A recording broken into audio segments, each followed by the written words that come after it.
இதை பத்தி கொஞ்சம் சொல்லுங்களேன். நீ என்ன நடந்துச்சு? நீங்க ஏதோ சொன்னீங்க, பயந்துட்டாங்க அப்படி இப்படின்னு சொன்னீங்கல்ல. இது ஏன் வந்து அப்படி சொல்றீங்க? ஏன்னா முதல்ல வந்து அவங்க வெப்சைட்டை பார்த்தேன். ஒரு பேசிக்கா ரொம்ப சரியா வேர்டிங்லாம் யூஸ் பண்ணாம ஜஸ்ட் ஒரு ரொம்ப ரஃபா இப்போ டிசைன் பண்ண தெரியாதவங்க பண்ணா எப்படி இருக்கும் அந்த மாதிரி அதை பார்த்துட்டு நீங்க கலர்ஸ் கண்ணாமண்ணா யூஸ் பண்ணியிருக்கீங்க. வெப்சைட் காப்பி வந்து நீங்க அங்கங்க மாற்றி போட்டிருக்கீங்க. அபவுட் பேஜ் சம்மந்தமாக டீட்டெயில்ஸ் வந்து அபவுட் பேஜ் இல்லாமல் டெஸ்டிமோனிஸ்ல இருக்கு. அந்த மாதிரி மிஸ்மேட்ச் ஆயிருக்குது. அப்புறமேட்டுக்கு நான் இதெல்லாம் வந்து நீங்க ஏன் சொன்னீங்க அவங்ககிட்ட? சொன்னா அவங்களுக்கு அவங்க தப்பு என்னன்னு புரியும். அதனால அப்படிலாம் கிடையாது. ஓகே, அங்கதான் டிஸ்கனெக்டும் இருக்கு. நீங்க வந்து உள்ள போய் நேரடியா போய் இது தப்பு இது ரைட்டுன்னு சொல்றது, நீங்க மேபி நான் வந்து ஆலோசகரா இருக்கணும் அப்படின்றதுனால நீங்க சொல்லியிருக்கீங்கன்னு நினைக்கிறேன். ஆனா நமக்குன்னு ஒரு எல்லை இருக்கும். அப்போ ஒரு கான்வர்சேஷன் வந்து நீங்க எப்படி எடுத்துட்டு போகணும் அப்படின்னா, அவங்க கேட்டு நீங்க பதில் சொல்லிதான் முன்னால போகணும். புரியுதுங்களா? அதாவது அவங்க வந்து நாளைக்கு வந்து இந்த மாதிரி பிரச்சனை இருக்கு, இது ஏன்னு தெரியல அப்படின்னு கேட்டாங்கன்னா நீங்க பதில் சொல்லியிருக்கலாம். என்ன இதுவா இருக்கலாம், ஏன்னா இதுவும் வந்து உங்களுக்கு 100% தெரியாது. நீங்க படிச்சிருக்கீங்க எங்கேயோ, சரிங்களா? உங்க எக்ஸ்பீரியன்ஸ்லன்னு சொல்றது இல்லை இல்லையா? ஒரு புக்லயே எங்கேயோ படிச்சது, அப்ஸ்பாட்டா அங்க படிச்சிருப்பீங்கன்னு நினைக்கிறேன். இந்த மாதிரி அந்த மாதிரி படிச்சிருக்கீங்க. அப்போ நீங்க சொல்லலாம், நான் படிச்ச வரைக்கும் இதெல்லாம் இருக்கக்கூடும் அப்படின்னு நீங்க சொல்லியிருக்கலாம். புரியுதுங்களா? அப்போ இது எப்படி இருக்கும் அப்படின்னா, இது ஒரு மாதிரி தமிழ்ல அதிக பிரசங்கின்னு சொல்லுவாங்க இல்லையா, அந்த மாதிரி. சும்மா உள்ள போனோன்னா என்னங்க இது இப்படி இப்படி இருக்கு அப்படி இப்படி இருக்குன்னு ஒரு மாதிரி நம்ம அவங்கள ப்ரெஷர் போடுவோம். அவங்களுக்கு ஒரு மாதிரி இருக்கும், என்னடா நான் கேட்கவே இல்லை, இவங்களா ஏதோ சொல்றாங்க, நான் சொன்னது நடக்குமா அப்படின்ற மாதிரி. அவங்க உள்ள வர்றாங்க, ஒரு விஷயம் வேணும்னு கேட்கறாங்க. அங்க இருந்து நீங்க கொஞ்சம் உள்ள தோண்டலாம்.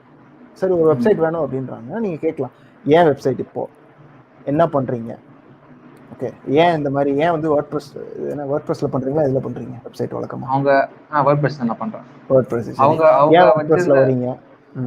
அவங்க வச்சிருந்த வெப்சைட் பட் வந்து ஸ்கொயர் ஸ்பேஸ் இருந்தது. சரி, அது ஏன் மாத்துறாங்கன்னு கேட்டீங்களா நீங்க? இல்ல, கேட்கல. ஏன் கேட்கல? புரியுதுங்களா? அதாவது அவங்க பண்றது அவங்களுக்கு ரைட்டான்னு முதல்ல நீங்க வந்து கேட்கணும். அதை விட்டுட்டு நீங்க உள்ள போயிட்டு இது தப்பு அது தப்பு இது தப்பு அப்படின்னீங்கன்னா முதல்ல அவங்க அதை ஒத்துக்குவாங்களா, அதையும் யோசிச்சுக்கோங்க. அவங்களுக்கு வந்து மிஸ்மேட்ச் வரலாம், சரிங்களா? அப்போ நீங்க வந்து அவங்க தான் வந்து முன்னால போகணும், நீங்க வந்து ஜஸ்ட் கைடு தான். நீங்க வந்து நான் முன்னால போறேன், நீ என்னை ஃபாலோ பண்ணு அப்படின்னு சொன்னீங்கன்னா அது ஒரு மாதிரி அவங்க உடனே நம்பி உள்ள இறங்க மாட்டாங்க. புரியுதுங்களா? அந்த நம்பிக்கையை உண்டு பண்றதுக்கு வந்து அதை நீங்க எப்படி காட்டணும் அப்படின்னா, நான் உன்னை புரிஞ்சுக்கிறேன் அப்படின்றத நீங்க காட்டணும். எப்படி காட்டுறது அப்படின்னா வார்த்தைகளால தான். எப்படியும் நீங்க கால் வந்திருக்கும் இல்லையா, கால்ல தான் பேசியிருப்பீங்க இல்லைங்களா? கால் அந்த இது பண்ணதுக்கு முன்னாடி அவங்களுக்கு அந்த கான்வர்சேஷன்ல அவங்க கட் ஆயிட்டு அப்படியே அவங்களுக்கு இது சாட்லயா? சாட்லயே நிறைய அடிச்சு அனுப்பி விட்டேன். அதுலயே அவங்களுக்கு ஒரு டிஸ்கனெக்ட் ஆயிட்டு ஓகே செட் ஆகும் மேபி இருக்கலாம். பட் இன்னொன்னு நீங்க இதை ரொம்ப யோசிக்காதீங்க. ஒரு சில இடங்கள்ல வந்து வேற ஒருத்தவங்க கூட பேசிட்டு இருந்திருக்கலாம், அங்க ஒரு நல்ல கனெக்ஷன் டக்குன்னு வந்திருக்கலாம், உடனே அவங்க சரி பண்ணிருக்கலாம். அதனால நீங்க ஏதாவது தப்பு பண்ணிட்டீங்கன்றது அவசியம் கிடையாது.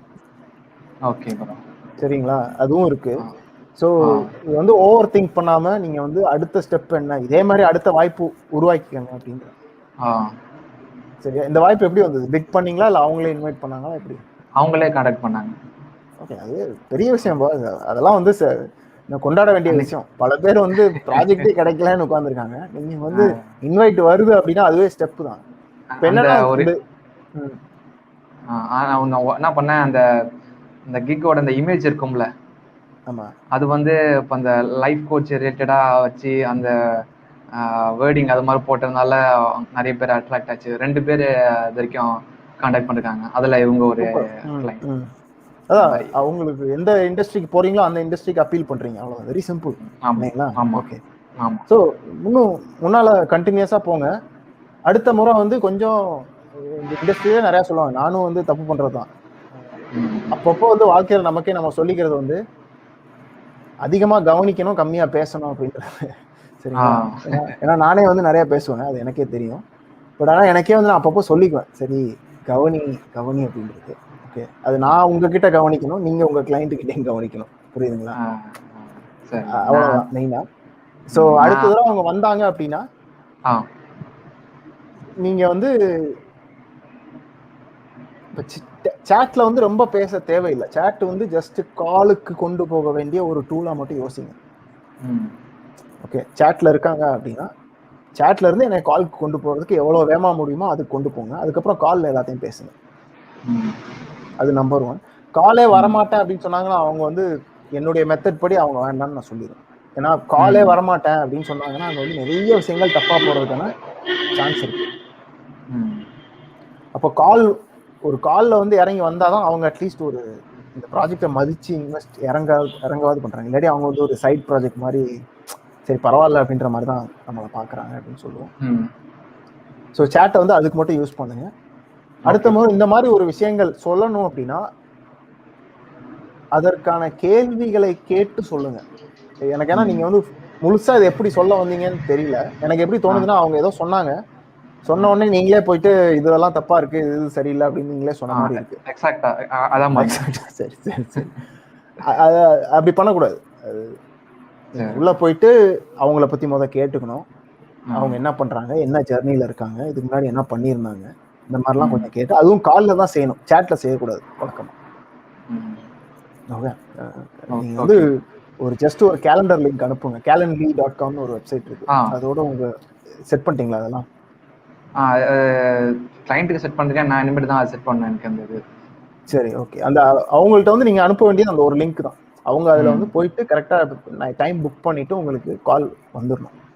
அப்புறம் கால்ல இறங்கி நீங்க இதெல்லாம் பேசுங்க. இறங்கும் போதும் பொறுமையா நீங்க அவங்ககிட்ட கேள்வி கேளுங்க. ஏன் பண்றீங்க? முதல்ல வந்து அந்த ப்ராஜெக்ட் நான் எப்போ எல்லாத்தையும் சொல்ற அதே விஷயம் தான். இந்த ப்ராஜெக்ட் எனக்கு கிடைக்கணும் அப்படின்றத தூக்கி உங்க மைண்ட்ல இருந்து போட்டுருங்க. இந்த ப்ராஜெக்ட்ல இருந்து எனக்கு காசே வரலனாலும் அவங்களுக்கு ஏதாவது உபயோகமா இருக்கணும் அப்படின்ற அந்த ஒரு எண்ணத்துல போங்க. 2வது அவங்கள உங்க ஒரு சித்தப்பாவோ பெரியப்பாவோ மாதிரி ட்ரீட் பண்ணுங்க ஒரு வகையில. இல்லை உங்க அப்பாவோ மாதிரியோ இல்லை உங்க அம்மாவோ மாதிரியோ. சரிங்களா? ஏன்னா இப்போ உங்க அம்மாவோ அப்பாவோ வர்றாங்க அப்படின்னு நம்ம என்ன பண்ணுவோம், செலவு கம்மி பண்ண ட்ரை பண்ணுவோம் இல்லைங்களா? தேவையில்லாத விஷயங்களை செய்யாதீங்கன்னு ட்ரை பண்ணுவோம். இந்த மாதிரி நிறைய சொல்லுவோம். இஷ்டத்துக்கு செலவழின்னு சொல்லுவோமா? செய்ய மாட்டோம். அப்படி புரியுங்களா? அந்த மாதிரி அதை நீங்க வந்து அதையும் மறுபடியும் வந்து நீங்க அதிக பிரசங்கித்தனமா போய் இதை செய்யாத அப்படின்னு சொல்லாம ஏன் செய்றீங்கன்னு கேளுங்க. புரியுதுங்களா? இப்போ ஸ்கொயர் ஸ்பேஸ்ல இருந்து மாத்துறாங்க அப்படின்னா ஏன் என்னாச்சு, ஸ்கொயர் ஸ்பேஸ்ல இருந்து ஏன் இப்ப மாத்துறீங்க, அதை கொஞ்சம் நான் புரிஞ்சுக்கலாமா? ஏன் அப்படின்னா அதுவும் வந்து ஒரு தாக்குற மாதிரி இல்லாம நான் புரிஞ்சுக்க விரும்புறேன். ஏன்னா நான் அதை புரிஞ்சுக்கிட்டேன்னா என்னால நல்லா உங்களுக்கு சேவை தர முடியும், உங்களுக்கு தேவையான பிரச்சனையை என்னால தீர்த்து வைக்க முடியும். அப்போ உங்க பிரச்சனை எங்க இருந்து வந்தது அப்படின்றத நான் புரிஞ்சுக்கிறதுக்கே கேள்வி கேட்கணும் அப்படின்ற அந்த ஒரு மைண்ட் செட் தான். Okay bro.